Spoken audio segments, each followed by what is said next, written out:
Firman Tuhan ini ngajar dengan begitu jelas, nggak perlu dijelaskan lagi. Sangat jelas bahwa memang benar segala sesuatu itu diperbolehkan. Tapi berguna nggak? Segala sesuatu itu diperbolehkan, tapi membangun nggak?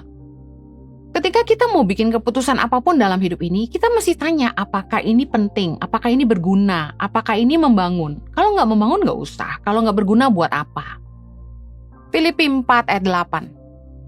Jadi akhirnya saudara-saudara, semua yang benar, semua yang mulia, semua yang adil, semua yang suci, semua yang manis, semua yang sedap didengar, semua yang disebut kebajikan dan patut dipuji, pikirkanlah semuanya itu.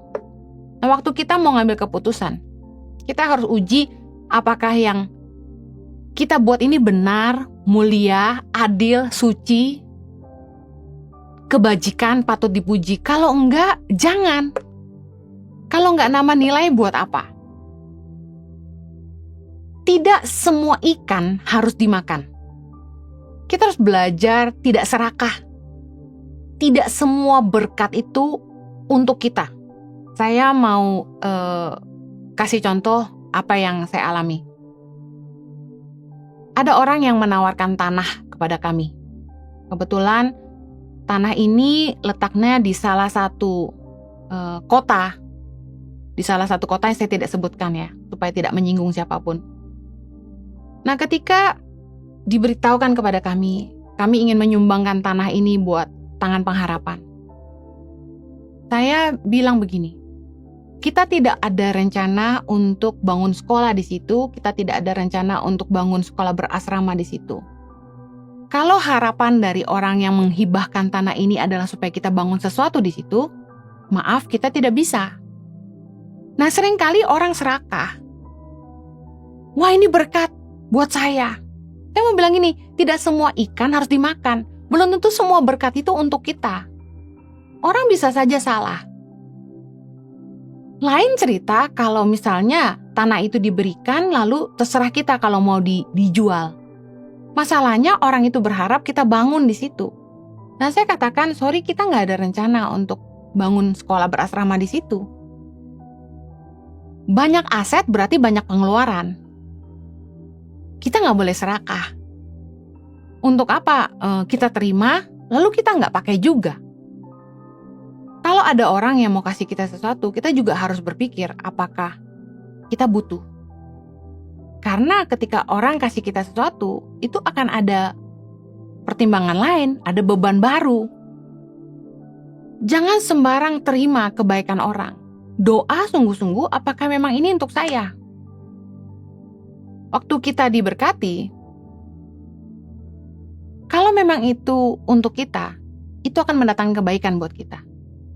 Tapi kalau kita diberikan sesuatu lalu itu jadi beban, itu ke depan bisa jadi masalah.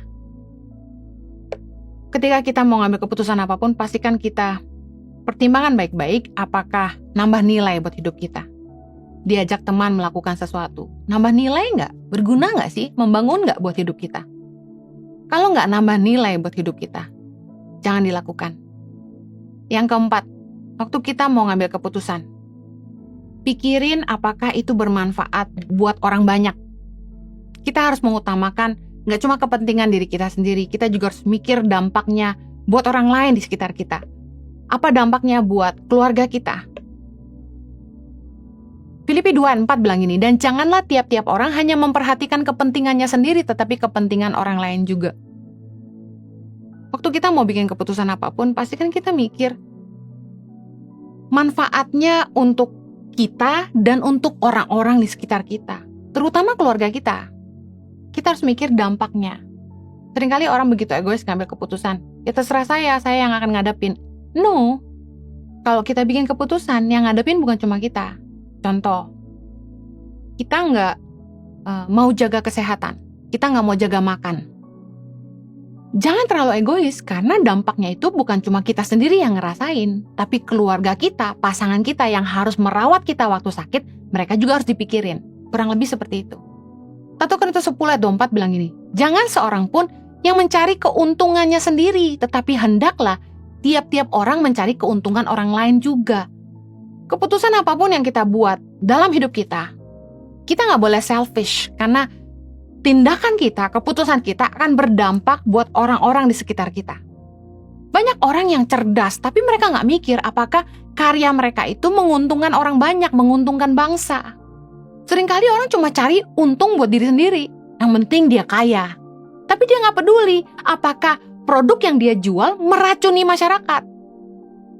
Harusnya kita mikir, apapun yang kita buat dalam hidup ini, buahnya harus baik, bukan cuma untuk kita, tapi juga untuk orang-orang di sekitar kita, untuk masyarakat luas tentunya. Terlalu egois kalau kita hanya mikir kepentingan diri kita sendiri, keuntungan diri kita sendiri. Ada orang yang pakai uang sembarangan, lalu ketika ditegur sama orang tuanya, dengan sombong berkata, terserah saya, uang saya, hasil kerja saya. Tapi ketika dia susah, saya mau tanya, larinya kemana? Jangan lagi susah nyusahin keluarga, lagi senang lupa. Besar kecilnya hidup kita tidak diukur dari nilai kekayaan, tapi dari seberapa besar manfaat hidup kita bagi hidup orang banyak. Percuma kalau kita kaya tapi kita nggak guna. Markus 4 ayat 31 bicara soal hal kerajaan sorga itu seumpama biji sesawi yang ditaburkan di tanah. Memang biji itu paling kecil dari segala jenis benih yang ada di bumi. Tetapi apabila ia ditaburkan, ia tumbuh dan menjadi lebih besar daripada segala sayuran yang lain dan mengeluarkan cabang-cabang yang besar sehingga burung-burung di udara dapat bersarang dalam naungannya. Bicara soal gini, hal yang dari kerajaan sorga itu dimulai dari kecil, tapi akan tumbuh dan berkembang menjadi berkat bagi hidup banyak orang. Kalau kita hanya fokus hidup buat diri kita sendiri, berarti kita nggak menghidupi prinsip kerajaan Allah.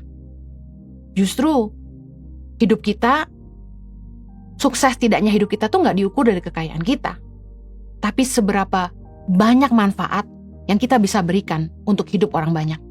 Yang terakhir, seni mengambil keputusan harus selalu memperhitungkan konsekuensi, segala resiko yang mungkin akan timbul. Dan kita harus bertanya, siapkah kita menanggungnya? Karena setiap keputusan dan tindakan yang kita buat akan selalu diikuti oleh konsekuensi. Banyak orang tuh yang hanya mikirin keuntungan, tapi mereka nggak mau nanggung kerugian. Galatia 6 ayat yang kelima. Sebab tiap-tiap orang akan memikul tanggungannya sendiri. Ayat ketujuh, jangan sesat. Allah tidak membiarkan dirinya dipermainkan, karena apa yang ditabur orang, itu juga yang akan dituainya. Dalam hidup ini, kita nabur benih. Satu hari nanti, benih yang kita tabur akan tumbuh dan kita sendiri yang akan menuainya. Tiap-tiap kita harus memikul tanggungan kita sendiri. Jadi pastikan waktu kita bikin keputusan, kita siap nanggung akibatnya. Banyak orang gegabah dalam pacaran, nggak jaga kekudusan.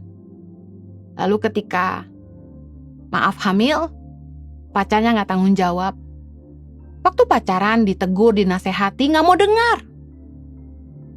Tapi ketika hamil ditinggal lari sama pasangannya, akhirnya butuh orang-orang di sekitarnya juga untuk nolong dia.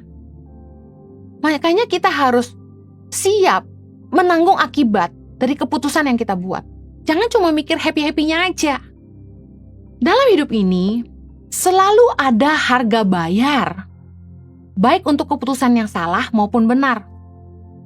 1 Petrus 2 ayat 19. Sebab adalah kasih karunia jika seorang karena sadar akan kehendak Allah menanggung penderitaan yang tidak harus ia tanggung. Untuk keputusan yang benar sekalipun tetap ada harga bayarnya. Contoh, waktu saya terpanggil untuk menolong anak-anak di Indonesia, saya dan suami memutuskan untuk meninggalkan Australia dan kembali ke Indonesia. Itu keputusan yang benar, karena sesuai dengan kehendak Tuhan. Tapi ada harga bayarnya. Kami harus melewati banyak masalah, kami harus melewati konflik dengan keluarga, tantangan keuangan, tantangan dengan pekerjaan, dan lain sebagainya. Ada selalu harga bayar yang kita harus hadapi, meskipun keputusan kita benar. Nah, banyak orang nggak punya fighter mentality. Kita harus sadar bahwa setiap keputusan yang kita ambil, baik maupun salah, akan ada selalu harga bayar. Tapi yang Saya pastikan begini, kalau kita melakukan segala sesuatu dalam kebenaran, akan datang pembelaan Tuhan.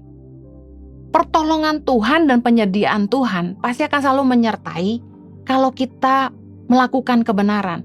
Roma 8 ayat 28 berkata gini, di dalam segala sesuatu Allah turut bekerja untuk mendatangkan kebaikan bagi mereka yang mengasihi Dia dan terpanggil sesuai dengan rencananya. Tuhan akan ikut terlibat di dalam hidup kita kalau yang pertama kita mengasihi Tuhan. Yang kedua, kalau kita betul-betul hidup di dalam rencana Tuhan, terpanggil sesuai rencananya, Tuhan pasti terlibat. Tapi kita seringkali minta pembelaan sementara kita tidak melakukan kebenaran. Amsal 13 ayat 13 bilang gini, siapa meremehkan firman, ia akan menanggung akibatnya. Tetapi siapa taat kepada perintah akan menerima balasan. Seringkali anak Tuhan bikin salah. Mereka takut menghadapi konsekuensinya. Dan ketika harus menghadapi konsekuensinya, mereka minta pembelaan Tuhan. Dan saya mau katakan gini, Tuhan gak akan bela kita kalau kita gak hidup dalam kebenaran. Kita sendiri yang berbuat, kita harus tanggung jawab. Satu kali kami ngurus izin untuk bangunan sekolah. Salah satu staf saya yang membantu mengurus izin berkata kepada saya, apa perlu saya lakukan ini dan itu dengan cara-cara manusia? Lalu saya mulai berkata, jangan lakukan, ikuti saja aturan. Karena jangan sampai kita tidak melakukannya dalam kebenaran dan Tuhan tidak akan memberikan pembelaan. Hati-hati dengan keputusan yang kita buat dalam hidup ini. Baik maupun salah akan ada konsekuensinya, tapi saya mau pastikan gini, kalau keputusan kita benar, akan datang pembelaan Tuhan. Tapi kalau kita bikin keputusan yang salah, kita yang nanggung akibatnya. Saya akhiri seni membuat keputusan. Yang pertama, pastikan keputusan kita itu adil. Bukan hanya sekedar kasihan ataupun sungkan. Yang kedua, kita harus bikin keputusan itu yang benar.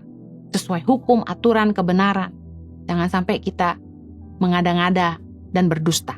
Yang ketiga, keputusan yang kita ambil itu pastikan menambah nilai dalam hidup kita.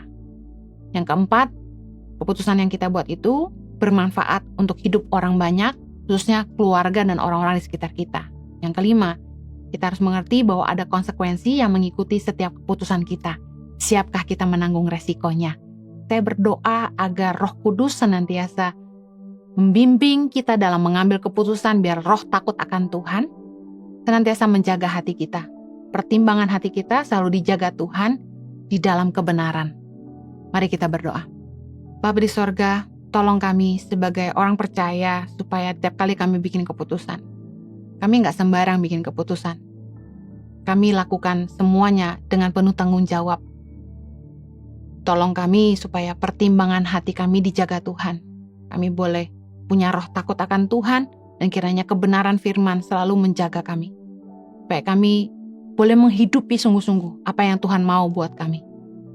Tolong beri hikmat buat anak-anak-Mu Tuhan. Keputusan apapun yang mereka harus buat dalam hidup mereka, Tuhan kiranya sertai. Demi nama Yesus kami berdoa. Amen.